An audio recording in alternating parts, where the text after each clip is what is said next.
দেখ না ছেলে, তোর দুধ ভাই তো এখনো উঠছে না, কত পানি দিলাম কিছুই হচ্ছে না। এই বেশি করে পানি দাও আপু, বেশি করে পানি দাও, সব ঠিক হয়ে যাবে। বেশি করে পানি দিচ্ছি তো।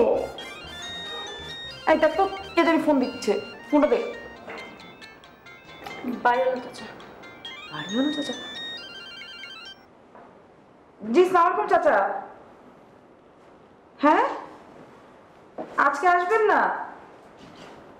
আচ্ছা আচ্ছা, না না কোনো সমস্যা নেই চাচা, আপনি ঈদের আগে একবারে সব নিয়ে যান, কোনো সমস্যা নেই। জি চাচা, জি জি, আসসালামু আলাইকুম চাচা। জি। বাড়িওয়ালা কি বললো, আসবে না? না বললো আজকে আসবে না। তাহলে তো বললো কেন যে সে আসবে? আরে আসলে তোমার শরীর খারাপ, তুমি এরকম মাথা উঠছে কেন? মাথা নিচু করে রাখো। পানি দাও, পানি দাও। এত করে বললাম যে একটু ডাক্তারটা দেখাও, এই রোগের চিকিৎসা করো, না তুমি বললে সব মিডল ক্লাস মানুষের নাকি এই একই রোগ থাকে এবং এই রোগের কোনো চিকিৎসা নেই, তো ভোগো এখন এই রোগ নিয়ে যন্ত্রণা, দুদিন পর পর খালি অজ্ঞান হয়ে যাবে আর টেনশন করবো আমি। এই শালি তো দুর্গের মাথায় পানি ঢালতো, আমি শরবত নিয়ে আসি।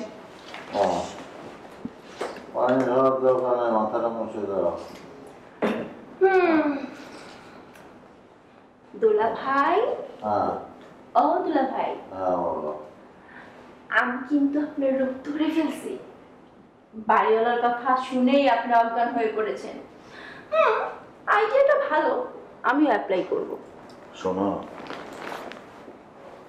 ভুলেও তোমার আপাকে এই কথাটা বলতে যেও না, তাহলে আমি সত্যি সত্যি জ্ঞান হারাবো এবং সেই জ্ঞান কোনোদিনই ফিরবে না। আচ্ছা বলবো না, এখন প্রমিস করেন আমি যা চাইবো আপনার দিতে হবে। প্রমিস তো আগেও করেছিলাম, কিন্তু তুমি তো সেগুলো নিলা না।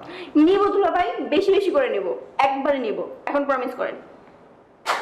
প্রমিস। আপা আসলো।